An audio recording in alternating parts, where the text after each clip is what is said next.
o'clock, learning zone.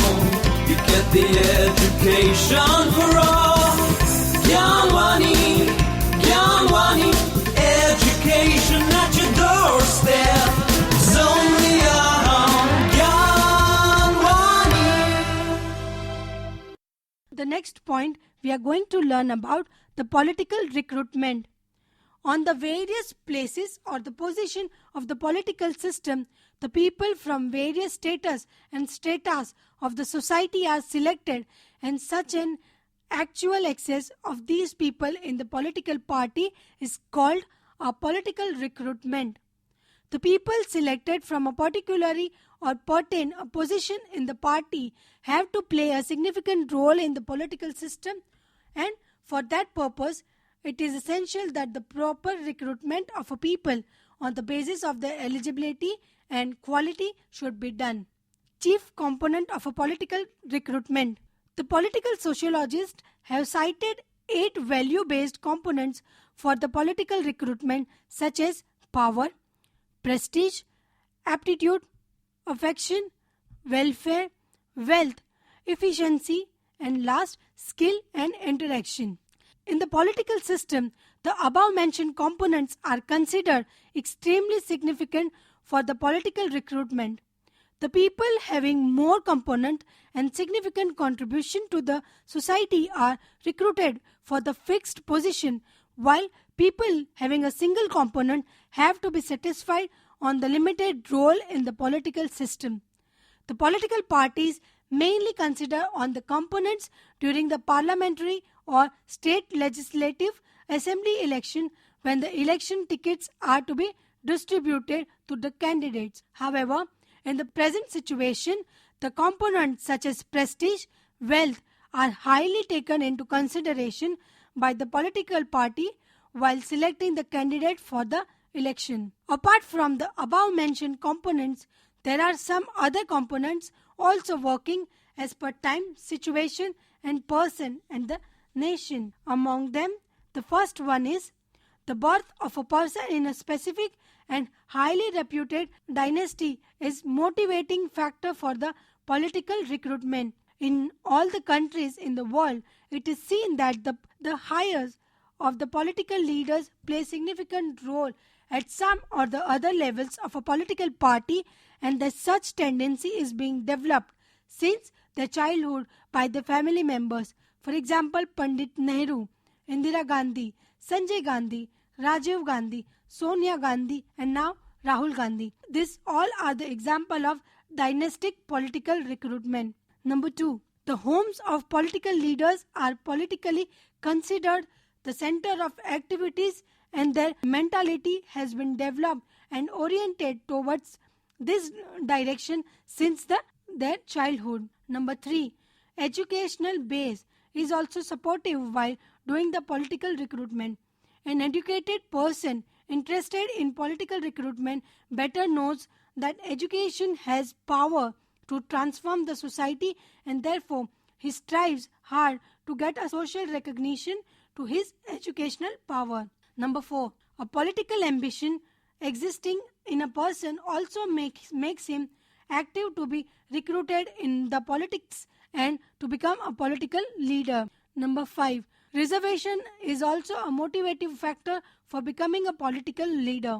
The political recruitment of SC, ST, NT and OBCs and the women categories during the various elections is the result of reservation provision in law. The next is nuisance creating elements are also given much weightage during the political recruitment, as it is a tendency of them that they can go at any level for achieving the political power, but it's also true that they lack a proper thinking. While doing the political recruitment, the place or the position of a people in the society, his loss and benefit to a party, his wealthiness, his higher education, political inheritance, etc. things are also predominantly considered by a party.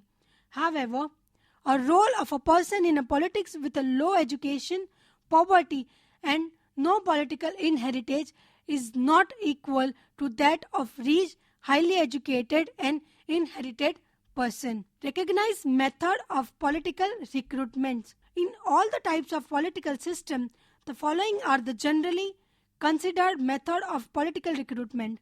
Number 1, heritage and tradition. In this type of political recruitment is found in royal dynasties. The kings or the queens select their heirs to rule on the kingdom through his system. Number 2, electoral system. In all the democratic political system in the world, this method has been well adopted and in activation. Accordingly, the chief of the state or the country is the president, while the head of the governance is the prime minister. Both of them are elected by the people through public election held in the country after a specific period of time. Number 3 is appointment. In some country, a person on the higher or the highest position is appointed through people. In India, appointment of 12 members is done on the Legislative Assembly by the President by considering that all of them have a vast experience of governing the states. The next is selection. The use of the system is particularly done in the recruitment of bureaucracy, while in some countries the criteria of qualification and the quality is applied for selecting a candidates. The next is other than constitutional way. This is one of the method of political recruitment. In this system, the political party is achieved through military conspiration and revolt. For example, in the countries like Pakistan, Iran, the military despots have achieved the political power through military conspiracy. The political recruitment is extremely significant in any political system to sustain and to keep the political process alive and active, along with the understanding the issue and thereby suggesting measurements on them. Besides, it has also a significance in establishing and accomplish the democratic value in the country, whereby democracy has been adopted as a system of governance. So here there is a small exercise for all the learners. 2 questions will arise or you have to give the answers. The first question is define political recruitment in your own words, and the second question is explain 5 components of political recruitment. So let us sum up whatever we have learned until now. A political party in any country has a prime motive to achieve a power, and for that purpose it has to create a favorable public opinion through continuous expression or presentation of thoughts and implementing various social activities and programs. A political recruitment is done by a political party as in the democratic system.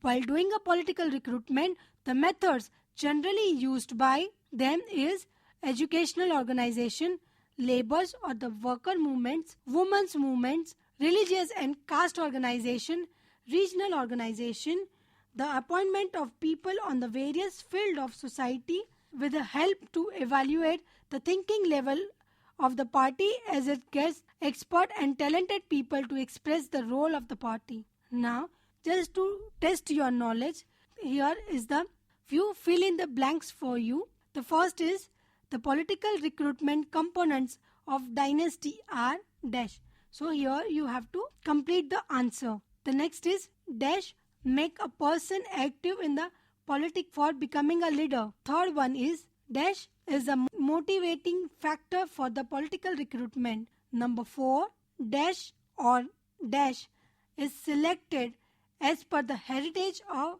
and traditions. So this is a small exercise for all our dear learners so that it will help you to check how much you have understood from these particular topics. Now,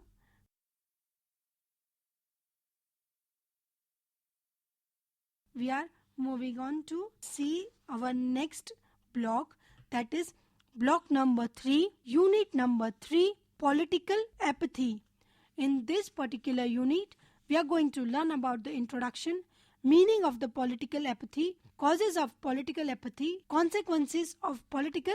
At the end, we will summarize the entire unit. Now, the question arises, what is the objective of this particular unit. The objective of political apathy is to express the meaning of the political apathy, to understand the causes of political apathy, and to explain the consequences of political apathy. Here we will start with the introduction. Democratic system has been adopted by almost all the countries in the world with an object to confer upon the people the right to vote and to elect the government of their choice. But the democracy does not mean only to cast vote. It's the prime duty of all the citizens in the country to stand against such government which does not keep assurance and do the works of the public welfare.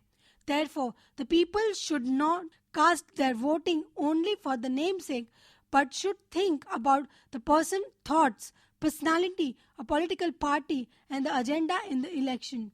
Besides, if he does not stick up to his assurance and the agenda earlier mentioned, the people should reject such candidates in election. In such cases, if the people do not participate in casting votes, it's called a political apathy. Now we will see what is the meaning of political apathy. The concept political apathy has its own significance in democratic system. The political apathy means not to participate in the political process in which the competition goes on to achieve the political power through the democratic political systems. Generally, the countries which have adopted a democratic political system, the people have to think about the value of their voting, otherwise the democratic system would be democracy without democratic tendency. The countries where the democratic system exists only in the form of skeleton but not adopted as a lifestyle is considered political apathy. So we will now going to see, or we are going to learn about the causes of political apathy. The following are the causes of political apathy in India. Number 1, historical reasons. The common citizens are apathetic towards the politics as it has a political heritage. The tendency of a common people in India is to keep aloof from the politics, shows their apathy towards politics. These can also be seen from the historical point of view, as the foreign countries attacked on India's freedom, made it slave and ruled over it, but the common people have often remained out of the sphere of politics. Besides, the political socialization has also been the responsible factor for creating apathy of common people towards the politics. The next cause is illiteracy. One of the main reasons of India's common people's apathy about the politics is illiteracy. The ratio of illiteracy in India itself shows the apathy. For example, the rate of illiteracy in the election of 1952 was 83.37% and in 1981 it was 63.77%, while the rate of literacy in 1991 was only 52% and of illiteracy was 44%. One can learn from above examples that illiteracy is still existing in India to create political apathy, as the people do not have enough knowledge of political education. Third cause is caste and religions. The voting done on the basis of caste and the religion is also a kind of political apathy, as people do not get proper political education. Moreover, apart from the caste and the religion, no efforts are made to resolve the economical issue in India for bringing about the development is also the reason for the political apathy. The next cause is India, the country of caste and tribes, but not of a person. The Indian society has remained unchanged as it was in the 19th century. It means that India is the country of caste and tribes, but not of a person. The democratic values are properly inculcated among the people is also one of the reasons of the political. Adding to this, a political party itself being formed on the basis of caste and religion, and no efforts are made towards creating a political society, and hence could be said that the reason of a party is political political apathy. The fifth cause is emotionality and poverty. A large number of people in India are still living under the poverty line even after more than 6 decades of independence. The people of having anxieties of earning daily bread and butter, their livelihood, remain aloof from other thoughts, and this emotional situation is appropriately exploited by the political leaders to get the voting of these kind of people. It means that votings are purchased in India but are not considered as the value of democracy. The next cause is the political parties. The people in India have reached to the conclusive decision that no political party is good and favorable, as each political party has an access to bad issues such as corruption, changing of political party, entrance of criminals, lack of thinking and social values, miscegenation, union with other parties to get power, etc. And hence, the reasons themselves are responsible for creating a political apathy. The next cause is corruption and criminality. Corruption and criminal activity have been rising in politics day by day. But exceptionally, very few of the political leaders are legally punished, as the political parties have to take such decision under the pressure circumstances. However, it is also observed that the candidates having a criminal records are allowed to contest in the election, who later can create terror and nuisance for the people. At such point of time, the government cannot either punish such criminals or give the full protection to the people. That's why people feel apathy towards the politics in India. Now here, after seeing the various causes, we have a small exercise all our learners. Just whether the following statements are true or false. Answer you have to find out by yourself. The number 1 is all the well-educated people in India execute their rights to vote. You have to answer whether this statement is true or false. The second statement is the Indian voters should not cast their votes on the basis of caste and religion. Number 3, the illiterate people do not participate in voting. Number 4 statement, the votes are straightly and openly sold in India. And number 5, the criminals in political parties do not have their terror in society. So this is a small exercise for all our learners, so that will give you the idea how much you have understood from this way of the topics we have covered. The next is consequences of political apathy. Number 1 consequences, the bad representative. The people feeling political apathy commit the following types of error in democratic system. Number 1, the people having political apathy say that the politics is not the area for the common and the honest people, and by that means that they directly to motivate the bad tendencies among the politicians. Second, they feel that there are always bad people in politics. Therefore, the common people do not dare to excess in politics. As a result, it gives rise to the political criminality, which affect on creating political apathy among the people. Number 3, irresponsible political party. The political parties and the leaders do not keep their promises, statements or assurance given to the people during the elections. Rather, they forgot to keep the promises made to people. Therefore, it creates political apathy among the people due to their irresponsibility or irresponsible tendency of politicians. Number 4, adverse effect on the people's participation. The people's participation in government activity is extremely important in democracy. Rather, it is a backbone of democracy. People do not cast their votes in election in the situation of political instability. As a result, the politics has become an occupation for the politicians. Besides the politics, the people and welfare, these two things have become contradictory from each other. It also means that such people have nothing with politics and people's welfare. Number 5, the seats to be got by a party and the actual voting.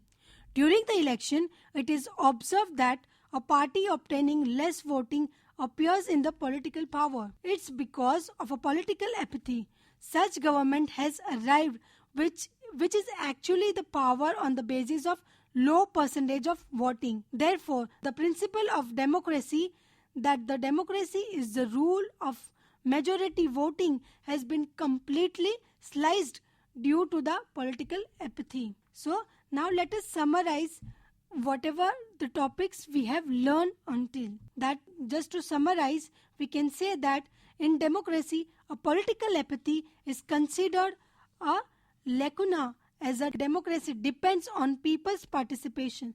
Therefore, it is anticipated that the political participation should be based on consciousness and ideal thought process. On the contradictory, if it has a basis of caste, religion, emotionality and unreasoning, it should be considered as a political apathy. So these are the few summary points. Now we are moving on to see the next unit. Thank you.